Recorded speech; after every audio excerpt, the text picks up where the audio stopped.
What's up, everyone, and welcome to Set the Tempo, which, yes, now has a video version. I am your host, Tyler Conium. You can follow me across all my socials at Tyler Conium, where I talk about sports betting, and, of course, the newest WNBA franchise, the Toronto Tempo. This is episode 3. If you are listening to this on your audio podcast, thank you for continuing to listen there.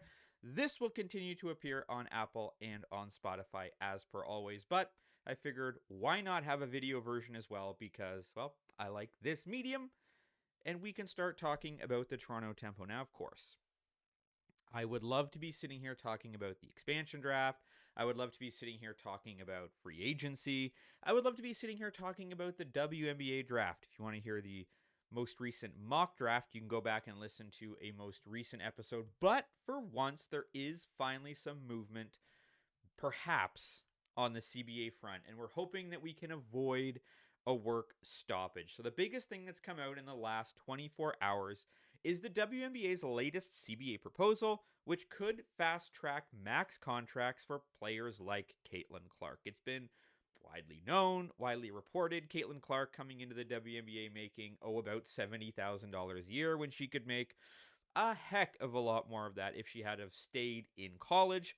Obviously, she opted for the WNBA, but max contracts have not and are not doing players any favors. So, a big part of the WNBA's most recent CBA agreement proposal to the league's players was a pay raise and a path that would allow some of the league's young stars to earn maximum salary sooner. This comes 2 days after the union presented its most recent offer. The max contract provision states that any player on a rookie contract who is a first or second team All-NBA would become eligible for a max contract in their 4th year and not be eligible for a franchise tag, similar to how the NFL does their franchise tagging. Of course, the NBA doesn't do that, but the W does. So under that provision, Caitlin Clark would be eligible for a max deal in 2027.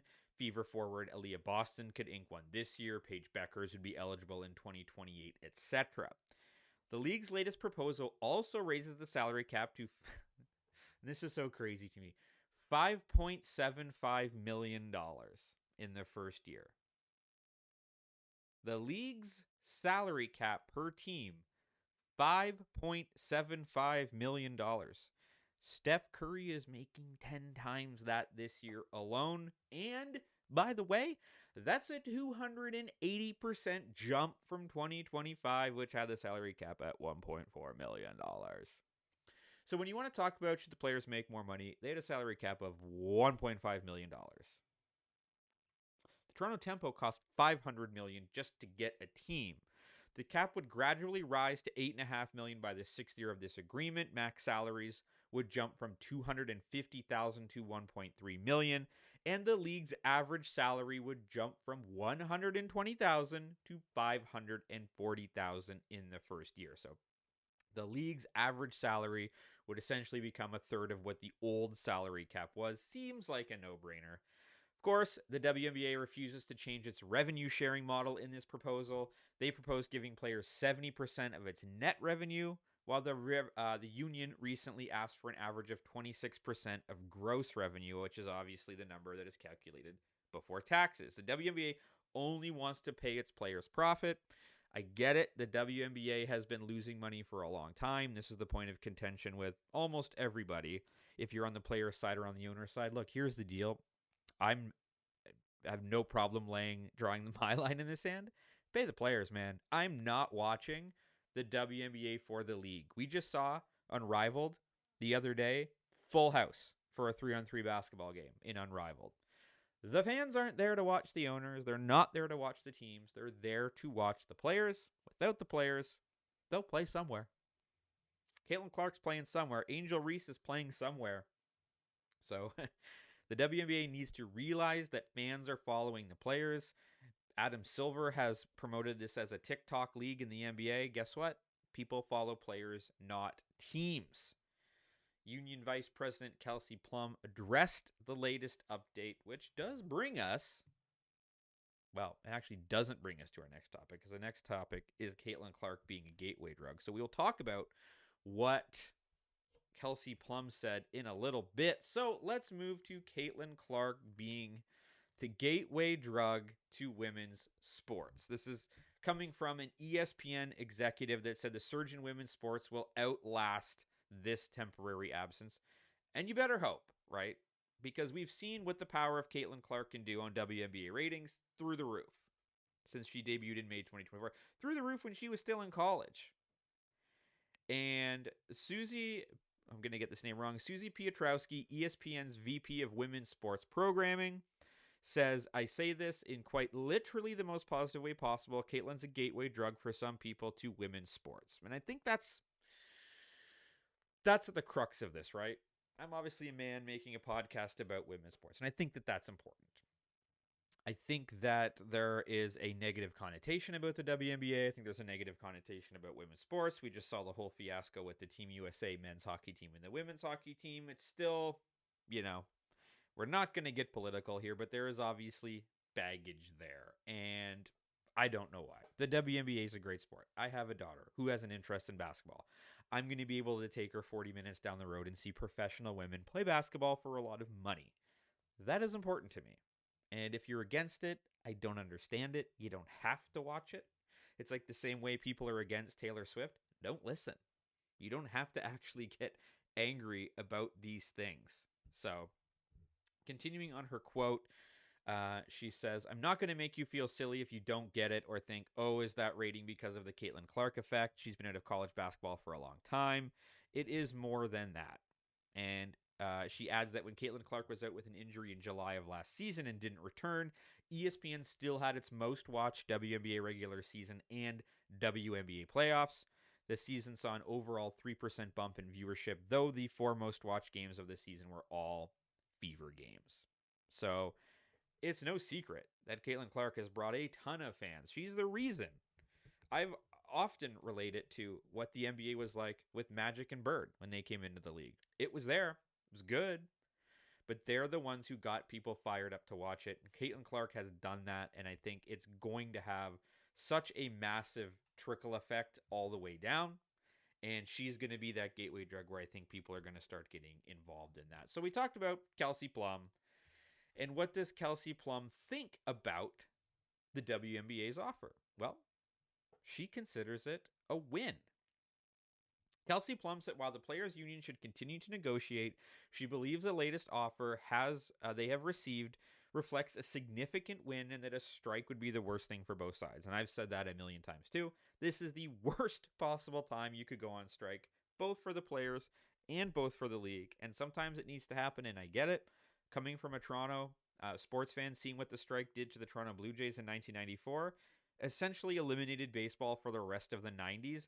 This is coming off 2 World Series championships. It wasn't until they got a little bit better in the 2000s that people started caring again. The Montreal Expos left Montreal entirely. Large part of it was because of the strike. We don't want to see that here, right?